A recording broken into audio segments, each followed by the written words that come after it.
اعوذ باللہ من الشیطان الرجیم، بسم اللہ الرحمن الرحیم۔ یہ ہم پہلے پڑھ چکے ہیں یا دیکھ چکے ہیں، سن چکے ہیں کہ کیونکہ قرآن کریم ایک ہی دفعہ میں پورے کا پورا نازل نہیں ہوا، بلکہ اس کی مختلف آیات ضرورت اور حالات کی مناسبت سے نازل کی جاتی رہی ہیں۔ اسی لیے عہد رسالت میں یہ ممکن نہیں تھا کہ شروع ہی سے اس کو کتابی شکل میں لکھ کر محفوظ کر لیا جاتا۔ ل- چنانچہ اسلام کے ابتداء میں قرآن کریم کی حفاظت کے لیے سب سے زیادہ زور حافظے پر دیا گیا۔ شروع میں جب وہی نازل ہوتی تو آپ صلی اللہ علیہ وسلم اس کے الفاظ کو اسی وقت دہرانے لگتے تھے تاکہ وہ اچھی طرح یاد ہو جائے۔ اس پر پھر سورۃ القیامہ 29ویں پارے کی آیات میں اللہ تعالیٰ نے آپ کو ہدایت فرمائی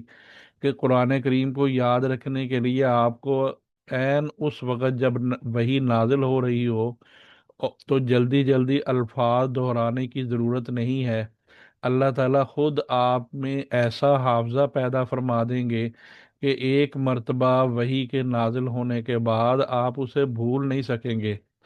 چنانچہ یہی ہوا کہ ادھر آپ پر آیات قرآنی نازل ہوتی اور ادھر آپ کو یاد ہو جاتی۔ اسی طرح سرکار دو عالم صلی اللہ علیہ وسلم کا سینہ مبارک قرآن کریم کا سب سے بہترین جو ہے وہ م- یعنی کہ محفوظ پناہ گاہ تھا، جس میں کسی چھوٹی غلطی یا اس میں تبدیلی کا کوئی امکان نہیں تھا۔ پھر آپ صلی اللہ علیہ وسلم مزید احتیاط کے طور پر ہر سال رمضان کے مہینے میں حضرت جبرائیل علیہ السلام کو قرآن سنایا کرتے تھے، اور جس سال آپ صلی اللہ علیہ وسلم کا وصال ہوا اس سال آپ نے 2 مرتبہ حضرت جبرائیل علیہ السلام کے ساتھ قرآن کا دور کیا، یعنی سنایا۔ پھر آپ صلی اللہ علیہ وسلم صحابہ کرام کو قرآن کریم کے صرف معانی کی تعلیم نہیں دیتے تھے، بلکہ انہیں اس کے ساتھ الفاظ بھی یاد کروایا کرتے تھے، اور خود صحابہ کرام کو قرآن کریم سیکھنے اور اسے یاد رکھنے کا اتنا شوق تھا کہ ہر شخص اس معاملے میں دوسرے سے آگے بڑھنے کی فکر میں رہتا تھا۔ بعض عورتوں نے اپنے شوہروں سے سوائے اس کے کوئی حق مہر طلب نہیں کیا کہ وہ انہیں اس کے بدلے میں قرآن کریم کی تعلیم دیں گے۔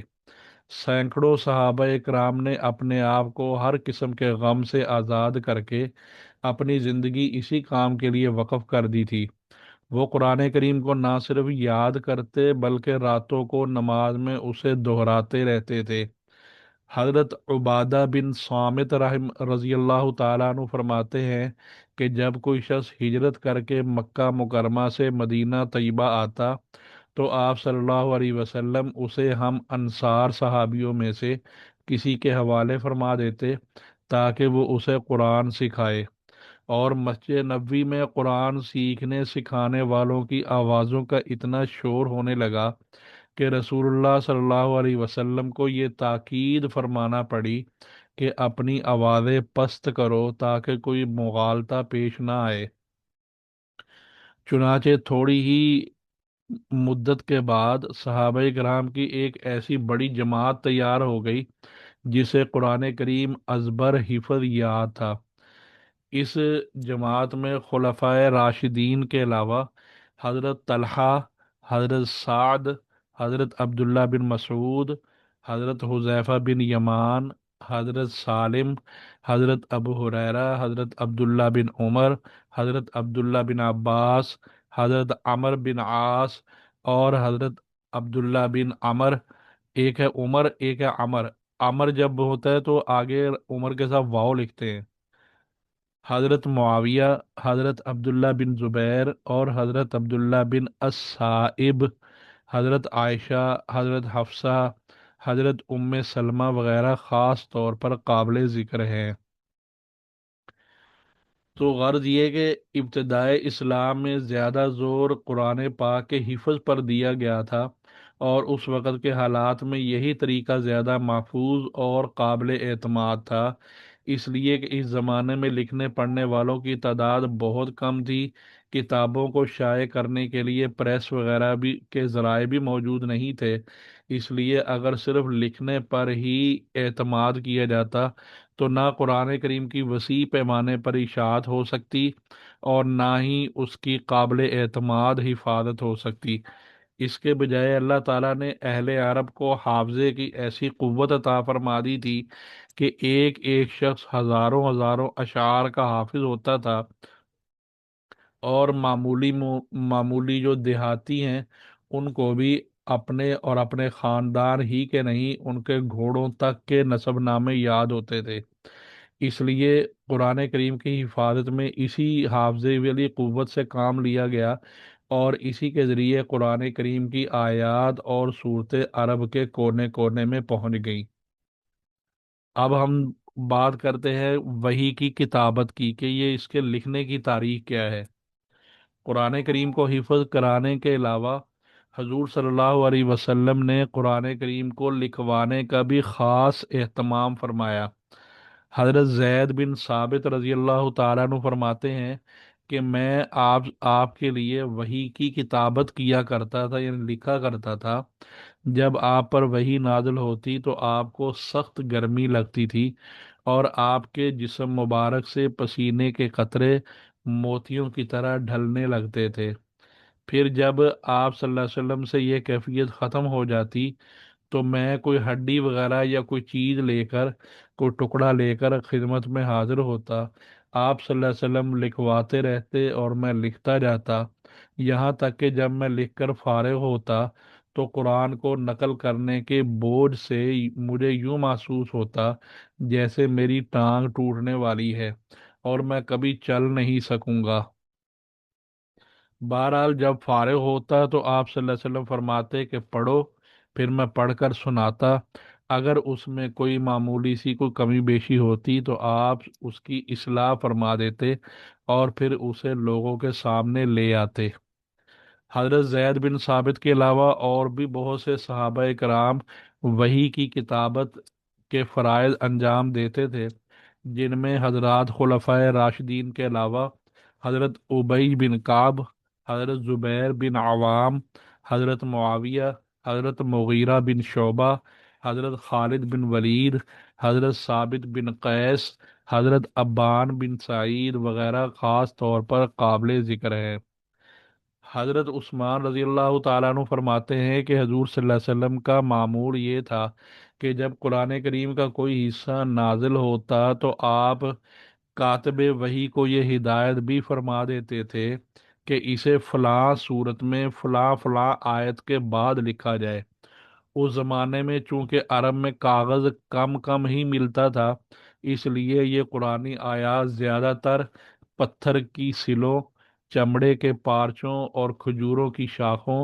اور بانس کے ٹکڑوں اور درخت کے پتوں اور جانوروں کی ہڈیوں پر لکھی جاتی تھی۔ البتہ کبھی کبھی کاغذ کے ٹکڑے بھی استعمال کیے جاتے تھے۔ اس طرح عہد رسالت میں قرآن کریم کا ایک نسخہ تو وہ تھا جو حضور صلی اللہ علیہ وسلم نے اپنی نگرانی میں لکھوایا تھا، اگرچہ وہ مرتب کتاب کی شکل میں نہیں تھا بلکہ متفرق، یعنی کہ ٹکڑوں ٹکڑوں کی شکل میں موجود تھا۔ اس کے ساتھ ہی بعض صحابہ کرام بھی اپنی یادداشت کے لیے آیات قرآنی اپنے پاس لکھ لیا کرتے تھے، اور یہ سلسلہ اسلام کے ابتدائی دور سے جاری تھا۔ چنانچہ حضرت عمر رضی اللہ تعالیٰ عنہ کے اسلام لانے سے پہلے ہی ان کی بہن اور بہنوئی کے ایک صحیفے میں آیات قرآنی لکھی ہوئی تھی۔ حضرت